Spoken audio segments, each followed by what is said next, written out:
जय माता दी दोस्तों, दीपा होम गार्डन में आप सभी का बहुत बहुत स्वागत है।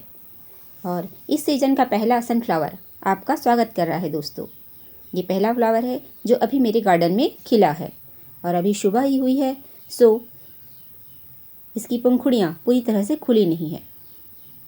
और ये लॉन्ग वैरायटी का सनफ्लावर है दोस्तों, और इसे मैंने अपने वेजिटेबल गार्डन में लगाया है।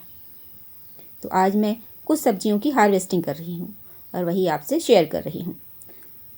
तो हार्वेस्टिंग के साथ मेरे गार्डन की, वेजिटेबल गार्डन की कुछ झलकियाँ आप देखते चलें। और यदि आप दीपा होम गार्डन में पहली बार आए हैं तो प्लीज़ चैनल को सब्सक्राइब करें और वीडियो को फुल वॉच करें दोस्तों। आपके सपोर्ट की अत्यंत आवश्यकता है। तो आज मैं सबसे पहले करेले की हार्वेस्टिंग कर रही हूँ। करेले की दोनों वैरायटी, जिसमें छोटी वाली देसी वैरायटी भी है और कुछ प्लांट मैंने बड़े करेले के भी लगाए हैं जो अब बहुत अच्छे से ग्रोथ कर रहे हैं। उनकी बेल बहुत अच्छे से फैल रही है और थोड़ी सी बड़ी होने पर मैंने बेल को पिंच कर दिया है, जिससे वो बहुत ही घनी हो गई है। और देखिए बहुत सारे पौधे एक साथ चल रहे हैं, क्योंकि यहीं पर मैंने टमाटर के प्लांट भी लगाए हैं। ये चेरी टमाटर हैं, ये भी लगातार फ्रूटिंग पर हैं। कुछ सेमी के भी प्लांट लगाए हैं, वो भी फ्लावरिंग कर ही रहे हैं। और देखिए ये छोटे छोटे करेले लगे हुए हैं, इन्हें हम हार्वेस्ट करेंगे। और ये बहुत सारे लगे हैं दोस्तों जो पत्तों में छुपे हुए हैं।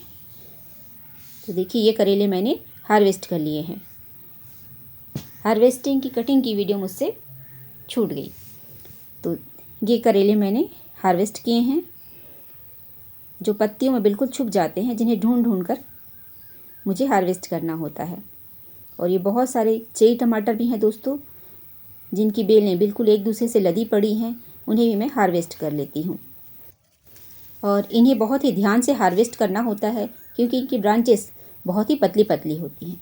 यदि हम इसे थोड़ी सी भी जोर लगाकर अगर कटिंग करते हैं तो उससे ब्रांचेस ही टूट जाएंगी और हमारा प्लांट ही ख़त्म हो जाएगा। तो इसे ध्यान से कैंची से ही, प्रूनर से ही कट करना होता है।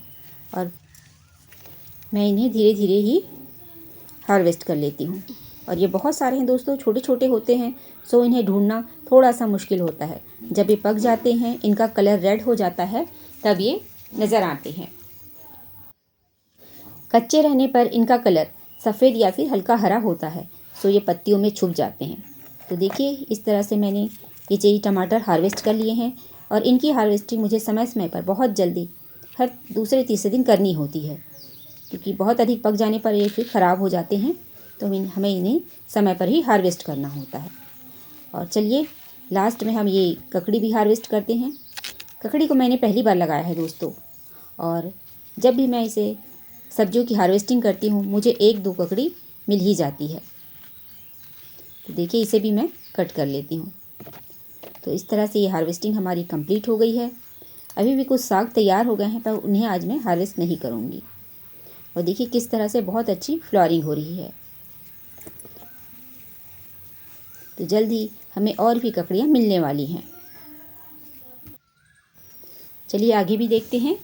ये कुछ भिंडी के प्लांट हैं दोस्तों, जिनकी सीडलिंग मैंने कुछ दिन पहले ही करी थी, और ये अब ग्रोथ पर हैं और बहुत जल्दी ही इनके प्लांट तैयार हो जाएंगे। पर देखिए सॉइल में गोबर की कंपोस्ट मिलाने से बहुत सारे वीड वगैरह निकल आते हैं। तो मैं इन्हें पिंच कर दूंगी, क्योंकि जिससे सारी ऊर्जा हमारे इस नए प्लांट को मिले। पॉट्स में इस तरह की वीड होने से वो सारे पोषक तत्व अवशोषित कर लेते हैं दोस्तों, जिससे हमारे वेजिटेबल या फ्रूट्स प्लांट को सही मात्रा में कंपोस्ट नहीं मिल पाती है। सो इन्हें आप हटा दें। और लगातार वाटरिंग करने से ये बहुत जल्दी ग्रोथ पर आते हैं।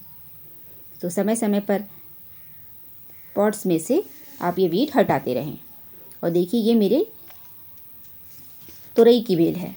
मैंने एक साथ बहुत सारे सीड बो दिए थे और सभी सीड निकल भी गए थे। सो सारे प्लांट रेडी हो गए हैं, पर अब मुझे इसमें से कुछ प्लांट हटाने हैं, क्योंकि एक साथ इतने सारे प्लांट ग्रो होने पर उनकी फ्रूटिंग बहुत अच्छे से नहीं हो पाएगी। तो इसी में से कुछ प्लांट निकाल कर मैं दूसरी जगह पर लगा दूंगी। और ये है दोस्तों टमाटर के प्लांट। ये प्लांट मैंने नए तैयार किए हैं। और आप अपने वेजिटेबल गार्डन में टमाटर और मिर्ची लगातार लगा सकते हैं और इनके सीड हमें अपने किचन से मिलते रहते हैं। सो टमाटर और मिर्ची आप लगातार लगाते रहें, जिससे उनके प्लांट रेडी होते रहेंगे और हमें हार्वेस्टिंग भी मिलती रहेगी। और देखिए इस तरह से सारे प्लांट कितने अच्छे हिल मिल कर चल रहे हैं। और मैंने अपनी इसी वेजिटेबल गार्डन में कुछ फ्लावर प्लांट भी लगाए हैं दोस्तों। और ये है श्रिम्प प्लांट, जिसे हम झींगा प्लांट भी कहते हैं। इसी तरह ये भी एक बहुत खूबसूरत सा प्लांट है दोस्तों, और इसका नाम प्लीज़ आप कमेंट्स पर ज़रूर शेयर करें। तो दोस्तों ये थी मेरे गार्डन की छोटी सी वेजिटेबल हार्वेस्टिंग, जिसमें मैंने करेले और टमाटर हार्वेस्ट किए हैं। और आपको कैसी लगी हार्वेस्टिंग प्लीज़ कमेंट्स करें। चैनल को सब्सक्राइब करें, लाइक करें, शेयर करें।